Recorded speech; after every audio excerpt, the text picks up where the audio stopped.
Good morning, everybody. This is old Uncle Randy again for the Distillery Channel with my distillery hat once again firmly implanted on my head.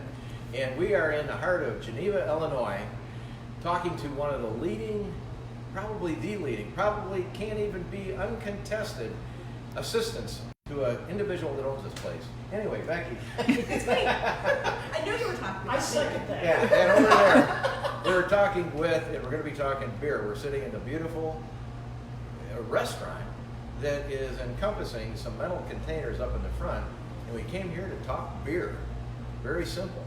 And sitting to my right, I actually have Becky, who is a vital in the backbone and the substance of the Stockholm. Keep going. Go ahead. What is the name of this place? Stockholm's Varchist, Varchist. which is tavern in Swedish. Tavern in Swedish. And we're technically a brew pub for those that are interested in the U.S. versions of law. So a brew pub. Yes. And so over there is Michael. Nobody running in the back is actually using his own mouth to introduce.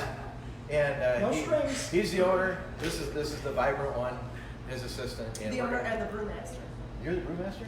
Yeah, this guy. Oh, I thought you. I'm the brewer. Oh, no. He claims that. Yeah. Some- I'll give him the. Someday you should the come credit. in the middle of the night and just adjust it so it all gets on. There you go. Oh, yeah, that's a good idea. No, I was here in the middle of the night. Yeah. I'm sleeping. He's still working. Yeah. So we had a lot of fun coming in here. They have a great menu. We just covered that for Restaurant Week. When you come in, he's got 4 amazing items that are going to be on the menu, from like a Goliath meat sandwich to lobster to chicken risotto. Bring in some friends and have 4 different selections. But during that time, you're going to come in here and see a whole bunch of handles sitting behind us and a couple containers up there that house, my understanding, beer. Yes. So how long has they been housing beer here, Old We've Uncle been Mike? brewing over 17 years. Really? If my memory serves me correct, we were the 12th brewery in the state of Illinois after the revival. Really? Brewing. So we've been around a very, very long time. Uh-huh. You know, as the saying goes, even a blind squirrel finds an acorn every now and again. Yeah.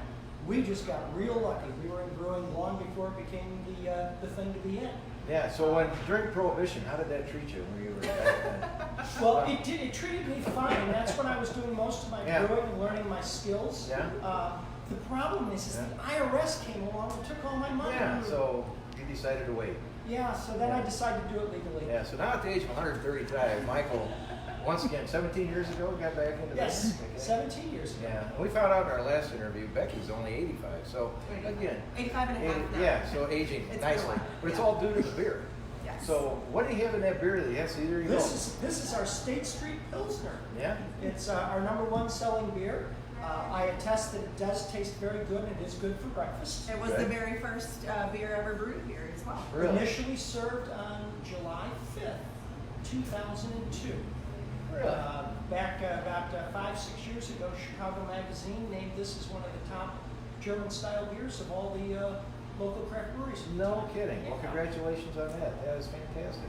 Yeah. Fantastic. So how many beers do you do now? We have 14 of our beers on tap at all times. We offer the full spectrum of beers. We really specialize in the traditional styles. Beer is what you drank with your food Right. for millennia. So, being a phenomenal restaurant, we produce fantastic beer designed to go with that food. Right. And we do approach the brewing process different than most. All of our beers are unfiltered and naturally conditioned. This is the way brewing was in the late 1800s, early 1900s, before you had all the modern conveniences and filters and, you know, all the equipment that they've come up with these days. So this is very much like what your great-grandfather would have been drinking in a Hofbrau or, you know, a small pub, you know, back in the old country. Yeah. We have everything from German-style pilsners, we've got German Bocks, we've got Belgian brown ales, Belgian white wheats, we have a raspberry wheat for those that want a little bit of fruit flavor, we have English pale ales, we do an American IPA, we call it GPA, Geneva Pale Ale, or it could also be grade point average because I'm a bit of a nerd. Yeah. Just a little. We've Yes. got a Hashtag nerd. beer It's trending nerd. now. Beer nerd. There you go. We've got you know, porter, We have a barrel-aged beer on tap at all times that rotates around. And 2 additional other ones. We've got a root beer, a regular kids root beer. Okay. And what we did is I had a great time doing that. I brewed 4 old-fashioned recipes that I found. We had a weekend where only the kids were allowed to try it. I was the only one over 18 to try any of the 4 recipes. Wow. Well, a few of the young lads were enterprising, they mixed their glasses together. And my recipe 2 and recipe 4 at a particular ratio tasted the best. So I created a recipe based off those 2 recipes and then started tweaking it. 7 generations later, 7 changes later, I had dialed in the recipe for our kids root beer, which is, I'd put it up against any So you root still beer. have it here? Yeah, we have it on tap all the time. So can people come in and take it home, or is Yes, it yeah, I can do it in a half-gallon growler.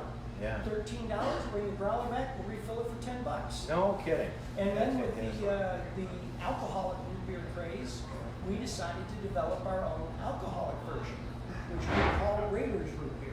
There you go. And that comes in at 7.5%. Really? And it tastes just like the kids' version. It is dangerous. Not sure which one we're giving you, Mom, but Yeah, we in an serve- hour you'll know. We serve it in different glasses for all Happy reasons. birthday. Okay. Don't let your kid drink and drive that little Right. car. That's a lot of fun. So how did you start? Did you start at home, or did you start here? Or? No, I started commercially brewing. A long time ago, I decided that having a brewery as part of the restaurant was key to the overall success of the business. And he has been highly successful. This is one of the busiest places at all times. I still have 2 sons that live here in Geneva. I lived here up until about a year and a half ago, and I'd always come down here. And like we were going to come in and do this particular interview yesterday, and it was jammed. Surprisingly so. You unlocked the door, people came in. It was really weird, and but it was full, and it always will be full. It's right in the heart of downtown Geneva, Illinois, and if somebody were to come in, do you do flights or tastes? Or? We call them voyages. Voyages, okay. Yes, voyages because our regular ship. Wow. How did you come up with that? I actually drew that on a napkin in the mid-'80s when I first had the concept of doing Stockholm. He was totally sober. Yeah. So is it any fun working here back in? Is anything that he just said true? I give it about an 80% Yeah. truthful Yeah. rating. Yeah. Yeah. So he's got semi-fictional pours over here too. You get an empty glass, it's only $8. It's great. Or you can get a full one for $5. Yeah. Which one do you want?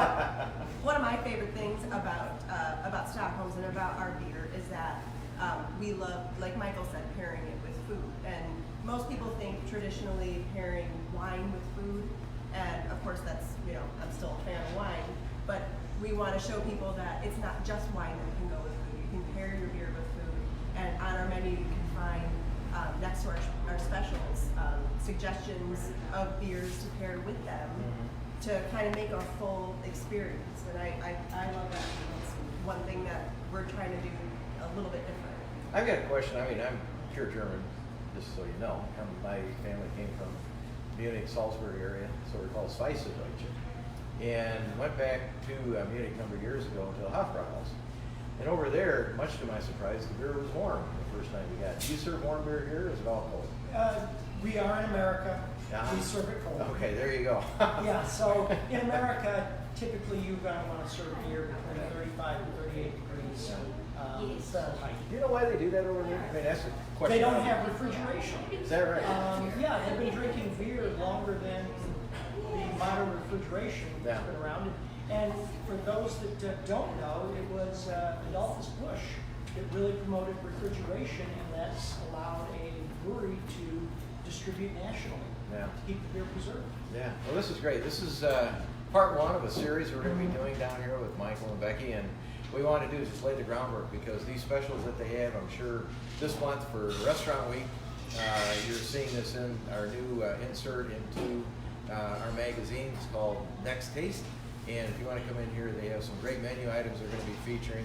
You want to bring some friends, the 20th to the 26th, but you can come here anytime and have a great time and try all the beers, get to meet these two because they're a lot of fun, but this place is a great place to come in Geneva, Illinois. And again, as the time goes forward, you got Valentine's Day, you got do you do anything on St. Patty's Day? Oh, open the doors, have There fun. you go. Anyway, Michael, we really appreciate it. In fact, we appreciate you more than ever. Oh, of course. And you're thank you. looking great for 85. 86 now. Yeah, I know. And the 190-year-old one sitting over there, and myself, old Uncle Randy. Stop into Stockholm. It's a great place to come and have a beer or two. Talk to you later. Skål.